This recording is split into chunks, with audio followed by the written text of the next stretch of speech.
Joachim Kroll, known as the Ruhr Cannibal, was a German serial killer whose heinous acts of murder, necrophilia, and cannibalism shocked the nation. His crimes spanned over 2 decades, leaving a trail of horror and mystery. By examining his mind, we aim to understand the complex interplay of psychological disorders and environmental influences that can lead to such extreme violence. Kroll's case is not just about the gruesomeness of his actions, but also about what they reveal about human psychology. His story is a chilling reminder of how deeply disturbed an individual can become when certain psychological and environmental factors converge. Understanding Kroll's psyche is crucial for both criminologists and psychologists, as it provides insights into preventing similar cases in the future. We will explore his early life, the nature of his crimes, and the psychological disorders that may have influenced his behavior. As we unmask the mind of Joachim Kroll, we embark on a journey into the depths of human depravity and the psychological mechanisms that drive such behavior. Joachim Kroll was born in 1933 in Hindenburg, Germany, the 6th of 9 children in a family struggling to survive in the aftermath of World War II. His childhood was marked by poverty, instability, and a lack of emotional support, factors that are often significant in the development of criminal behavior. Kroll was described as a weak and timid child, often bullied by his peers and neglected by his family. He suffered from bedwetting, a condition that can be indicative of deeper psychological issues, and received minimal schooling, which limited his intellectual and social development. The lack of a stable and nurturing environment during his formative years likely contributed to his later psychological problems. Kroll's early experiences set the stage for a life marked by isolation, frustration, and a growing detachment from reality. The combination of familial neglect, poverty, and possible abuse created a fertile ground for the development of antisocial and violent tendencies. As we examine Kroll's early life, it becomes clear that his upbringing played a significant role in shaping his personality and behavior. Joachim Kroll's criminal activities began in 1955 and continued until his arrest in 1976. During this period, he murdered at least 8 women and young girls in the Ruhr region of Germany. His modus operandi involved surprising his victims, quickly strangling them, and then engaging in acts of necrophilia and cannibalism. Kroll's crimes were characterized by a chilling lack of remorse and a grotesque justification for his actions.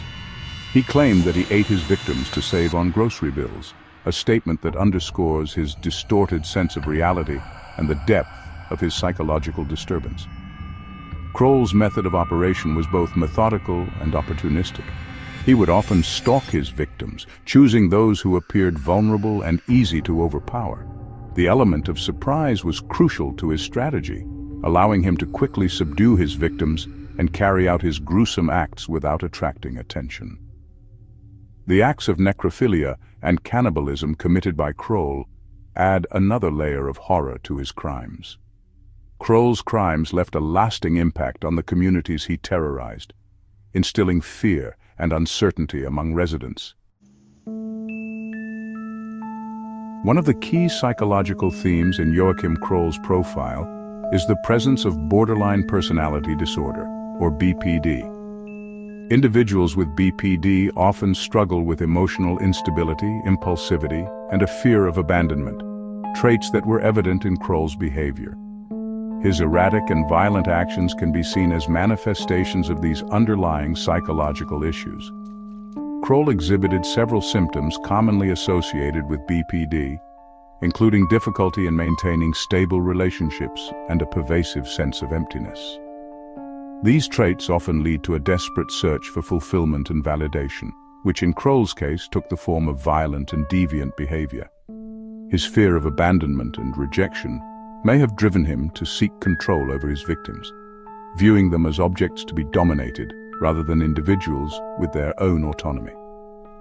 The presence of BPD in Kroll's psychological profile provides a framework for understanding the motivations behind his crimes. Section 5. Psychological Analysis, Necrophilia and Cannibalism. The psychological motivations behind Joachim Kroll's acts of necrophilia and cannibalism are complex and multifaceted, reflecting a deep-seated need for control, power, and possession over his victims. These behaviors are indicative of a profound psychological disturbance, driven by a desire to exert ultimate dominance and reduce his victims to mere objects for his gratification. Necrophilia, the act of engaging in sexual activities with a corpse, is often associated with a desire for control and possession. For Kroll, this behavior may have been a way to exert power over his victims, transforming them into passive objects that he could manipulate at will. The act of cannibalism, on the other hand, involves consuming parts of the victim's body, symbolizing a complete domination and integration of the victim into the perpetrator's identity.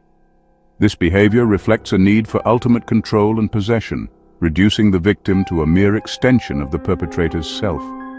By engaging in these acts, Kroll sought to overcome his feelings of inferiority and assert his dominance over his victims.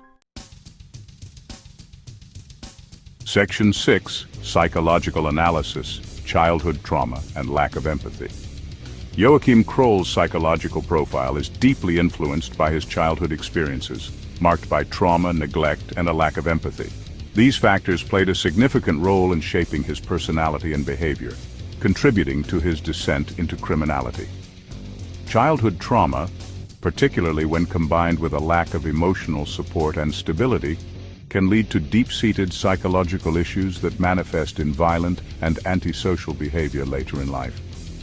Kroll's early experiences set the stage for a life marked by isolation, frustration, and a growing detachment from reality. The lack of empathy exhibited by Kroll is a common trait among serial killers, who often view their victims as objects rather than human beings.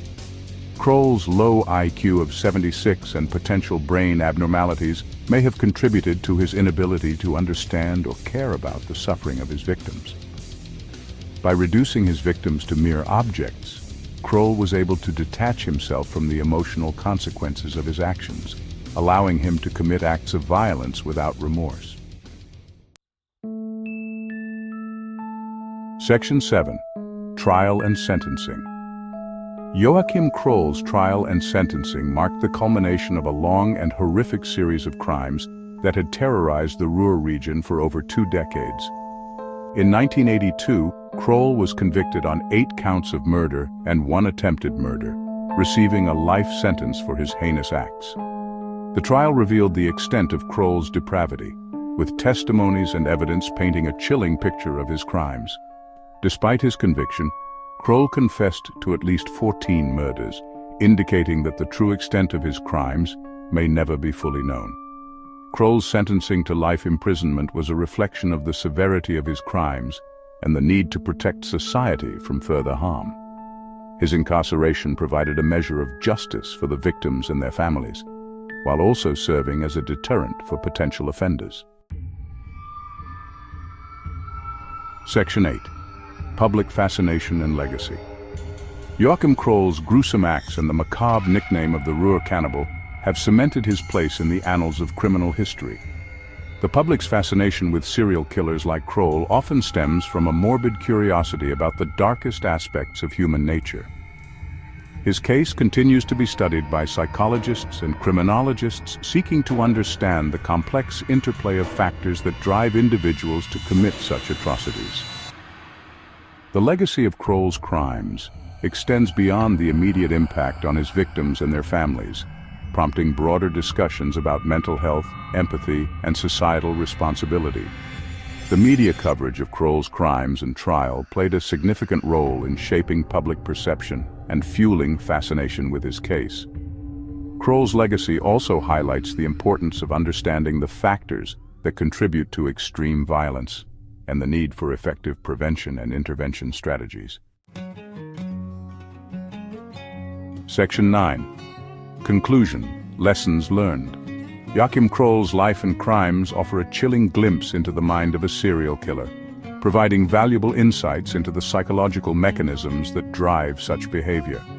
By examining the factors that contributed to his descent into criminality, we gain a better understanding of the complex interplay of psychological disorders and environmental influences that can lead to extreme violence. Kroll's story serves as a stark reminder of the importance of addressing mental health issues and the impact of early life experiences on an individual's development. The analysis of Kroll's psychological profile highlights the significance of early diagnosis and intervention for individuals with psychological disturbances.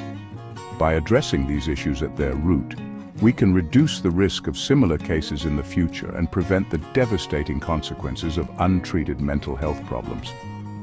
Kroll's legacy serves as a reminder of the importance of addressing mental health issues and the impact of early life experiences on an individual's development, ultimately promoting a safer and more empathetic society.